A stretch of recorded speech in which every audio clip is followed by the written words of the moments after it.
Hi, I'm Steve McCord, Cattaraugus County Director of Veteran Services, and this is Our Veterans, Their Stories, preserving our heroes' stories, one story at a time.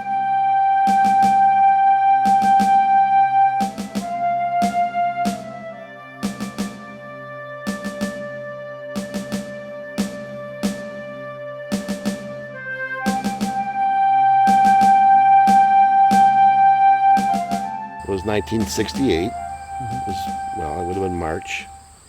And I worked for National Fuel, lived with my mother, and I come home one night. Everybody's getting drafted. I come home one night and she had roast beef dinner, and I love roast beef. And she had a long face, and she said, "There's a letter on the counter there for you." It was Uncle Sam, greetings from Uncle Sam. So that was kind of a long, depressing day there. But from there I went to Salamanca. You have the physical, and then from there you get on the bus in Buffalo, and we went to Fort Dix. Well, obviously you're a scared person.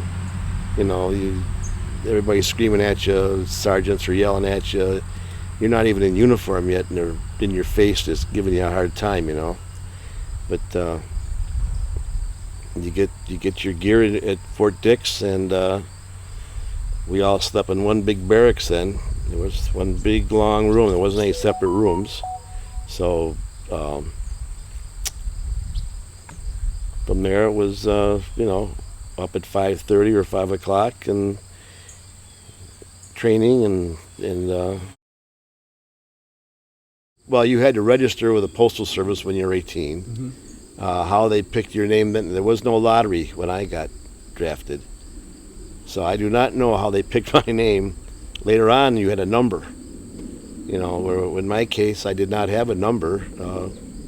But how they picked me, I don't know. They just went to certain areas and picked a group from here and a group from there and piled them in. But what were some of the options that people were doing as far as getting Canada? Canada was the big thing. Go to Canada. I never even considered it. Because at that point, I was scared, but I wasn't a chicken. I wasn't a coward. I'm going to do what the country asked me to do. I'm going to do it. And so I stuck with it. I don't know of anybody around here that would cut and run. I've got several friends around here. I even lost the person that lived here. Their son got killed in Vietnam, and it just wasn't our nature to run. If the country needed you, then you went and did what you had to do for your country, and that's what I did. What about college deferment? As far as how I felt about it, you mean? Yeah, I don't think that was right. Everybody should take their turn in the barrel. That's the way I looked at it. We had the Amish. They didn't get drafted, but they had to work. There was some that worked at the hospital cleaning and that, but no, I don't know how that deferment thing worked if you're in college. Although I was in Vietnam with a teacher, so he wasn't in college, but no, that shouldn't make any difference. If you are called to serve your country, even though looking down the road, should we have been there or shouldn't we have been there? But they didn't know that. College students didn't know that. Maybe I didn't know that. Maybe some of them knew more than I did. But, you had your protesters and draft card burners. And the way I felt back then was I have no time for them, I had a full-time job, rock and roll. The 60s was the music era for me. And we were all patriotic. People had flags in their front yards, but we didn't get exposed to the college atmosphere, I guess, out here. We were laid back, but the feeling around here was you got drafted. If we felt sorry for you, but you're doing the right thing, and so you went. If I would have enlisted, then I could have picked where I wanted to go. But I was drafted, and so they tell you where you're going to go. And so I got drafted and sent to the Army. And like I said, Fort Dix was my first stop for basic training, and then it was Fort Polk, Louisiana for our, what they called AIT, or Advanced Infantry Training. They also called that Little Vietnam because of the climate, and they had the whole base area designed as a Vietnam village atmosphere, so that when you got over to Vietnam, you were a little more familiar with what was going to be like: hot, humid, bugs, snakes, the whole 9 yards.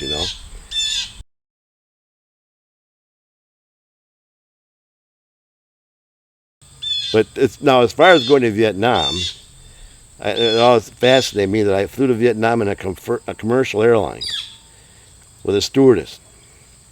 And I couldn't get over that. We're flying into Cam Ranh Bay, which was Vietnam, and I'm thinking, this is a war.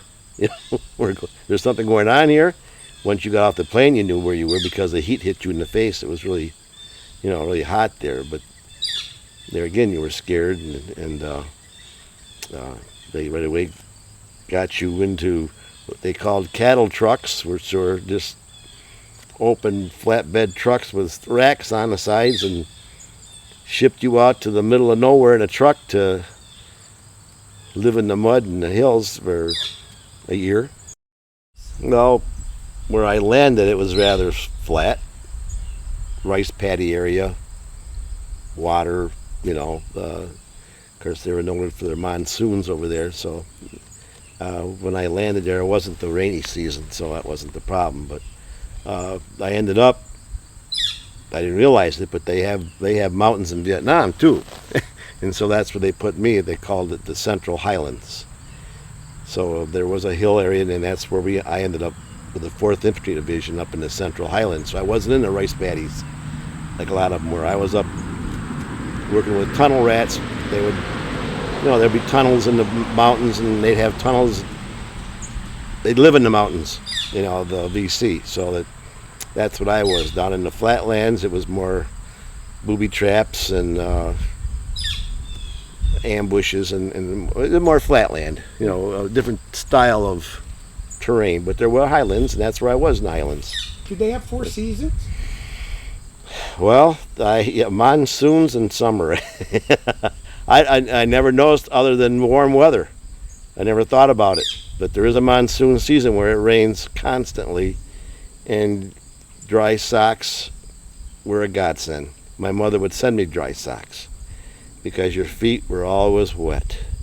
And you'd get that they call jungle rot on your feet. I didn't get it, luckily, but you'd take your socks and you'd dump foot powder in just to try to keep your feet dry, because you were in mud and water. Even though you're up in the hills, you were in mud and water all the time. That's just the way it was for forever. How long monsoons? Well, I'm thinking monsoons were a month or so long, maybe longer, but I don't remember. But yeah, that's. What were the towns like? The villagers. Yeah. What would be like, our area compared to their area? Oh, no comparison. You didn't have your stores and your malls and whatever. You had little, what they called them, huts, hooches along the way. They had a water buffalo for plowing their fields, and they would raise marijuana because they would sell it. But other than that, they just lived off their land. They raised rice. So that was the big thing with the matter of fact, your NVA soldiers. Whenever we would encounter one or two of them, that they would have a long coil right across their pack, just full of rice. They lived on rice. That's what their diet was. That's why they were so small, I think, because they didn't eat. But they lived very, very simple. They'd have a little fire for their cooking and a kettle, and a lot of them had poor teeth, and because the hygiene wasn't one of their big things over there, obviously. But they would try and sell pop. I don't know where they got the pop. Pepsi, Coke, I think, maybe Pepsi. When you were traveling through their villages on a truck or something, they'd always be out there selling you. Now, I don't know where they got it. They always had something to sell. Other than that, they just lived a simple life. They plowed their fields with a water buffalo and raised their rice or whatever they wanted to raise for food, and had some chickens. You know, it was very, very simple. No shopping stores or malls or plazas. Just you see a bunch of them. They called them Brettas. They were little vehicles they drove, and they'd pile like 10 people in one of these little Volkswagen style vehicles, and they called them the Brettas if they were lucky enough to have one around. And then they would do their traveling around in them things. But the way things were, they didn't travel much because they were afraid to. So Why? well, there again, because of the enemy, the NVA, the VC.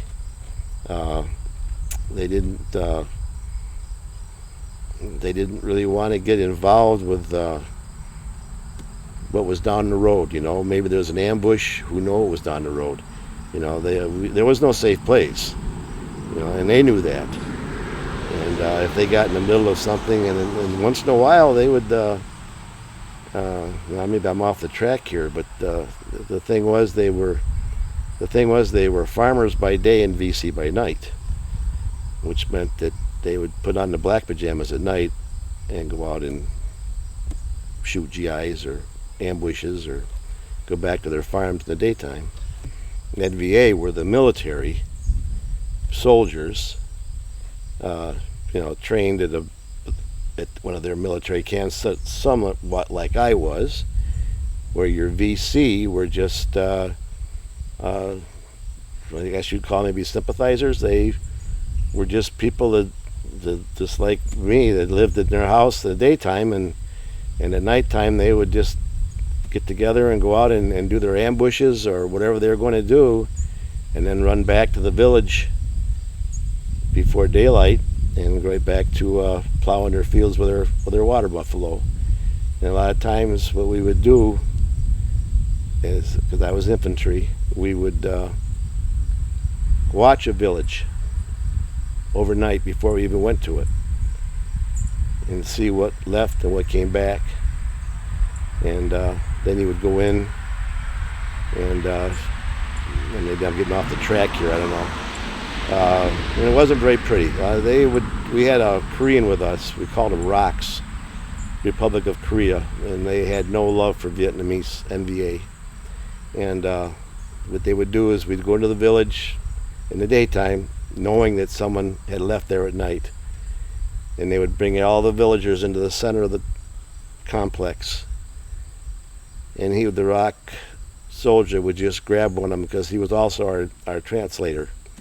And he'd just smack them, just pound them, to let other people know, answer the questions, or that's going to happen to you.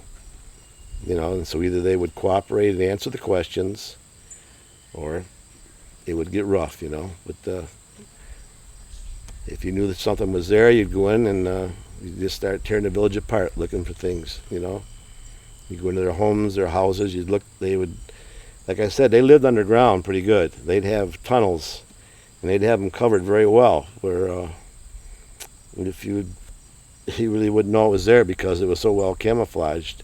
They were good, you know, and you were on their turf, you know, and but they were very good at improvising and making things work that, you know, where a GI would want to have a can of soup or something, and they could live off of raw fish, you know.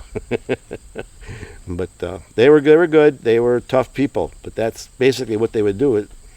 Like I said, they would fight at night and go back to their villages in the daytime. I assumed we wanted to win this war, which they never called the war. I guess it was a conflict. Why they do that, I don't know. But I guess Korea is still a war, and the rest of them are all conflicts.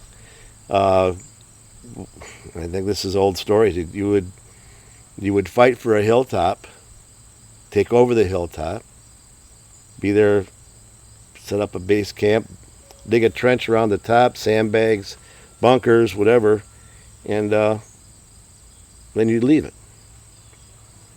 And then they'd take it back again. It was like a game. And we never could understand that. What the military power that our country had, and we're doing Mickey Mouse stuff like this, you know? And I didn't want to believe that they didn't want to win this. There was other reasons for it, but down the road now I can see where I have no idea what the objective was there, because it surely wasn't accomplished. We got our butts kicked. We ran, for what? Got nowhere. Take the North. Keep on going. As long as we're there, let's do it right. But they wouldn't let them go up there and do anything in Hanoi. The bombing in Hanoi, I think they considered that or started that, but then they stopped them. Either you fight a war the way it's supposed to be fought, or you just get out of there. You fight to win. And we didn't fight to win. We fought. I don't know what we fought for. The race relations between the white and black soldiers. Not a problem. I had no problem myself. And I didn't even look at them as the black and white. We had colored people in our unit, and had a sergeant that was the best guy I could ever ask for. But there was no. Well, you always had an idiot that would say the wrong thing, But that was a rarity. We were there. We were brothers.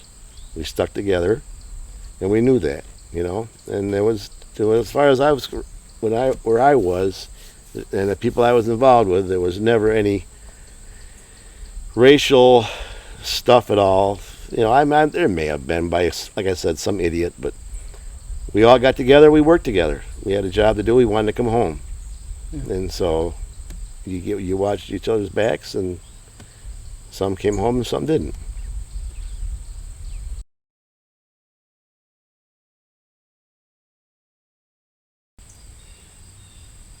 Well, I noticed when I got to, we flew into California first, coming home, and the first thing I ran into was they give you a uniform to wear home with nothing on it. Just a plain green, you were nobody, which actually was a good thing, because on the plane and that, you weren't liked that much. If they knew, that if I come back with anything indicating Vietnam on my uniform, a lot of people frowned on that. When I got home, I was never called a baby killer or anything like that. But what I was amazed about was the people who could have cared less. A few close friends, welcome home, Rich. They called me Rich, but it was no big deal. You were over there, you come home.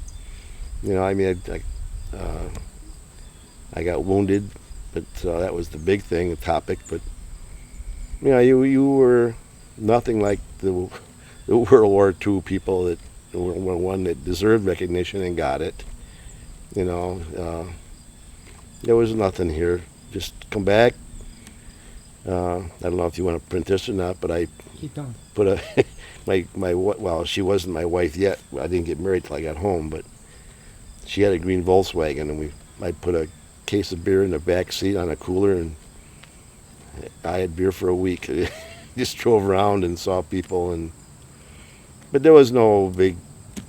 My girlfriend and mother came to the airport and got me, and my stepfather, and it was sad, But I'm not I don't pat myself on the back for anything. So I don't. If you want to be that way, be that way. But I think everybody knows that we were never recognized as anything but a soldier boy. Some called them baby killers. I never killed a baby while I was there, but I know it happens, and you can't avoid it sometimes. There again, that's the way battle is. It's just sometimes you don't know what's in that hooch or in that bunker or that living quarters that they have. You just know there's a bad guy in there, or a couple of bad guys in there. And so, but anyway, as far as coming home goes, there was no fanfare. Just got back home, spent some time. I had to go back to Fort Dix for 6 months. You came back with a different attitude. Like what way? Well, I mean, the officers that had not been there that you would meet when you got home. You know, because How is it different? they expected you to respect them, the officers and the NCOs that had not been overseas, and you come back with an attitude like, "What are you going to do? Send me to Nam?" So, you know, I got 6 months to do. I understand that, but don't come down on me about military procedure. Make sure you salute me, which is one thing you never did in Vietnam, was salute an officer. Because if you saluted an officer in Vietnam, if there's a sniper anywhere, that officer, and if you didn't like an officer, that was the first thing you did to him in Vietnam. And and they knew that. They wanted to wear plain clothes just like you did, because obviously they love to shoot an officer and kill him. So I forgot, I lost my hat. The hat we wear, that green, well, you have a name for it, but I won't tell you what it is. And I got to Fort Dix the first day after I come home from Vietnam, and right away, "Where's your hat, soldier?" And I don't have a hat. You know, "Well, you know, you should have a hat, rah, rah, rah," you know. I don't know, other than probably for a while. I got married when I got home, and that probably wasn't the best thing to do as far as my wife went, because for a while I was obviously sleepless nights, you know, things that you would wake up and think about or would happen to you. They may call them flashbacks. I don't think I really ever had flashbacks. I just would wake up thinking about stuff and realizing where you were, you know. She was very understanding, cut me a lot of slack, you know, because I really didn't want to be around people, and that's not like me. I talk a lot, but I think a lot of guys, when they come back, they don't want to be around crowds.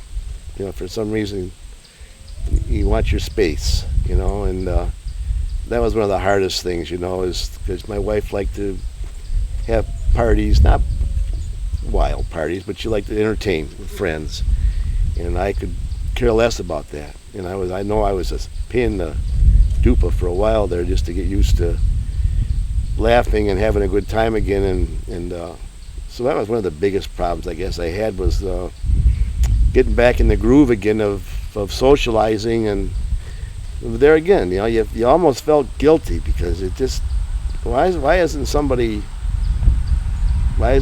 say, and some did, but other people, is like, you've been gone for a year, you know, it was no big deal, and it shouldn't have bugged me as much as it did, but I guess it did bug me that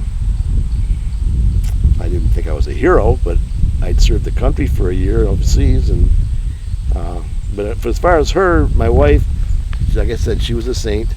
She tolerated me, and she stuck with me, and we had a few tense moments for a while, you know. She didn't understand, but she finally did understand, you know, that I'm going to be testy for a while, you know, and it took a while. I don't know how long, but once I got in the mold of things, I got involved, you know, like with town politics and the fire company, and I kept doing stuff, you know, so that sitting around was not a good thing, you know.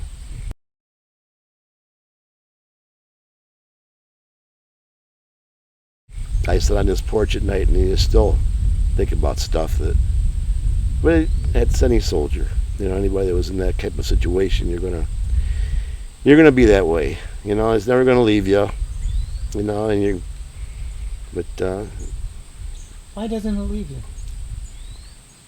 well, it's molded into your brain. It's there, things you did, things you saw that you know, were terrible, you know, and that's not going to leave you. It's like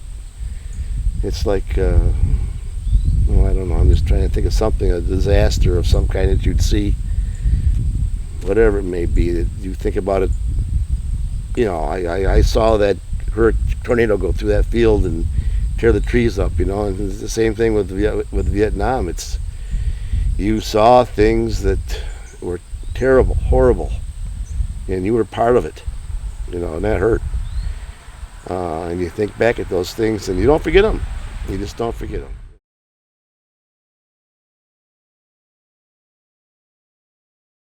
I have a friend that lives on this video stuff, and he's telling me, "Oh, I know what it's like." He says, "I did this with a machine gun the other day." He says, "And I can tell, what it was like to take out a sniper or blow up a whatever, a tank or."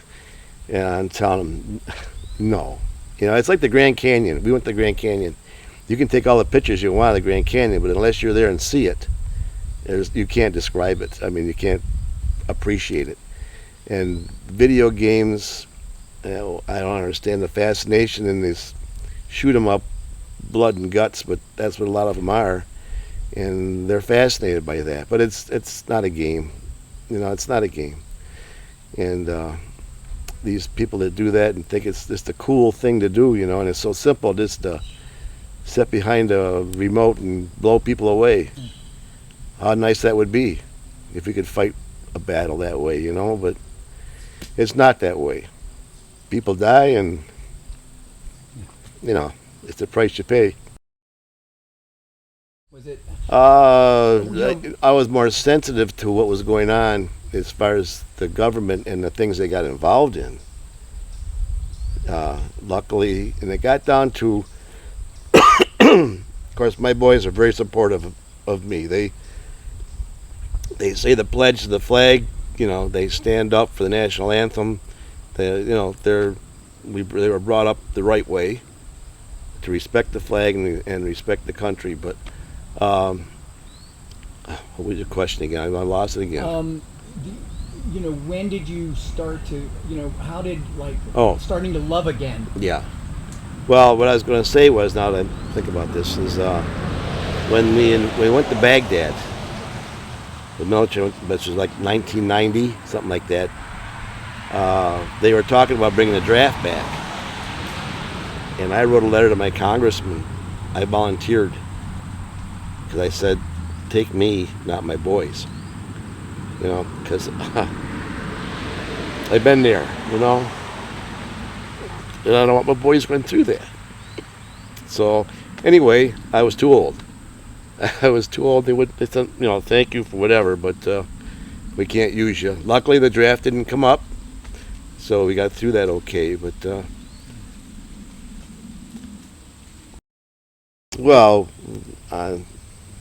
I don't know all the details about Vietnam, but I do know we shouldn't have been there. It was obvious now that it was a political.